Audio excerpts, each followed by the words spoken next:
নমস্কার বন্ধুরা, চৈতিস কিচেনে সবাইকে স্বাগত। আমাদের বাঙালিদের হেসেলের একটা রেগুলার মাছ হচ্ছে রুই মাছ।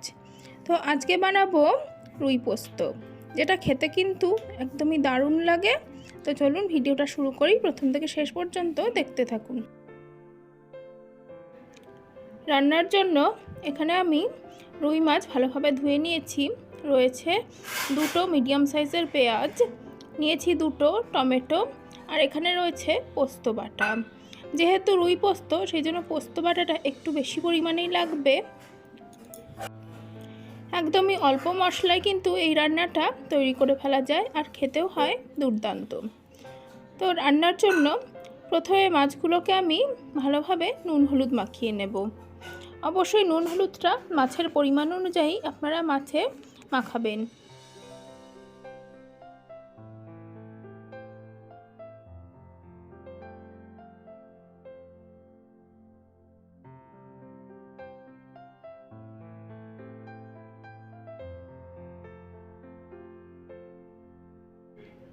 আর এই যে নুন হলুদটা মাখানো হয়ে গেছে মাছে। আর এবারে রান্নার জন্য গ্যাসে কড়াই বসিয়ে দিয়ে দিচ্ছি বেশ কিছুটা পরিমাণে সর্ষের তেল। অবশ্যই এই রান্নাটা সর্ষের তেলে করবেন, এর স্বাদটা কিন্তু সর্ষের তেলেই ভালো আসে। তো তেলটা গরম হয়ে যাওয়ার পর এখন মাছগুলো এক এক করে লাল করে ভেজে নেব। আপনারা যদি এই মাছটা একটু সাদা সাদা গ্রেভি চান, তো সেক্ষেত্রে মাছে নুন হলুদ মাখানোর সময় হলুদটা দেবেন না, বা চাইলে সামান্য একটু নুন হলুদ দিতে পারেন। তো সেক্ষেত্রে গ্রেভিটা কিন্তু সাদাই হবে, হলুদ হবে না। তো আমি হলুদ দিয়েছি, আপনারা চাইলে হলুদ নাও দিতে পারেন। আর এখন মাছগুলো ভালোভাবে ভেজে নিচ্ছি। যে দেখুন মাছগুলো ভাজা হয়ে গেছে, আর এখন তেল থেকে তুলে নিচ্ছি। আর একইভাবে বাকি মাছগুলো ভেজে নিয়ে তারপরে রান্নায় ফেরত আসছি।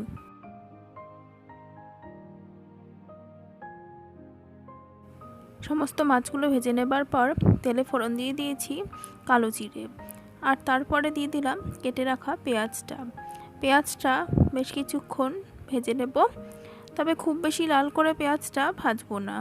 আর পেঁয়াজটা ভাজবার সময় এখন এর মধ্যে আমি অল্প একটু লবণ দিয়ে দিলাম, এতে করে পেঁয়াজটা তাড়াতাড়ি মজে যাবে আর ভাজাও হয়ে যাবে।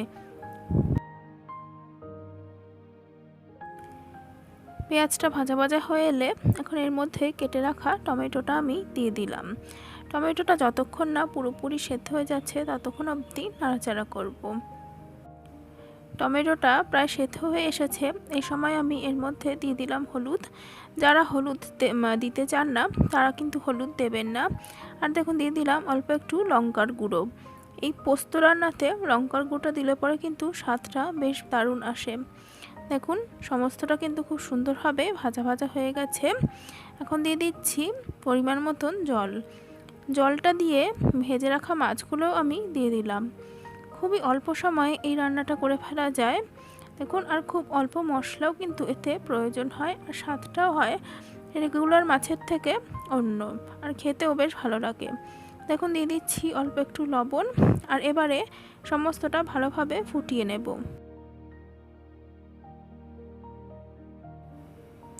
আর এই যে ঝোলটা ভালোভাবে ফুটে যাবার পর এখন পোস্ত বাটাটা আমি দিয়ে দিচ্ছি। যেহেতু রুই পোস্ত, তো সেই জন্য পোস্তর পরিমাণটা একটু বেশি লাগবে। দিয়ে দিলাম পোস্তটা, আর এবারে পোস্তটা দিয়ে আরও কিছুক্ষণ ফুটিয়ে নেব। দুপুরবেলা গরম ভাতের সাথে এই রেসিপিটা কিন্তু ভালোই লাগে খেতে। আর যারা রোজ রোজ একই রকম মাছের ঝোল খেয়ে বোর হয়ে গেছে, তারা কিন্তু এই রেসিপিটা ট্রাই করতে পারেন। আশা করি আপনাদের খুবই ভালো লাগবে। আর দেখুন মাছের ঝোলে আমি 4টে কাঁচা লঙ্কা চিড়ে দিয়ে দিলাম।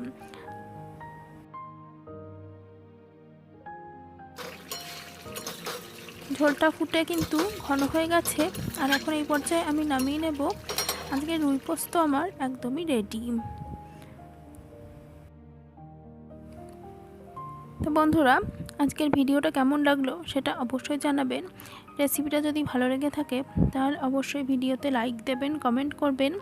আর যারা এখনও চ্যানেলটি সাবস্ক্রাইব করেননি, অবশ্যই সাবস্ক্রাইব করে পাশে থাকা বেল বাটনটি প্রেস করবেন, এরকম আরও নতুন ভিডিওর আপডেট পাওয়ার জন্য। পাশে থাকার জন্য অনেক ধন্যবাদ বন্ধুরা।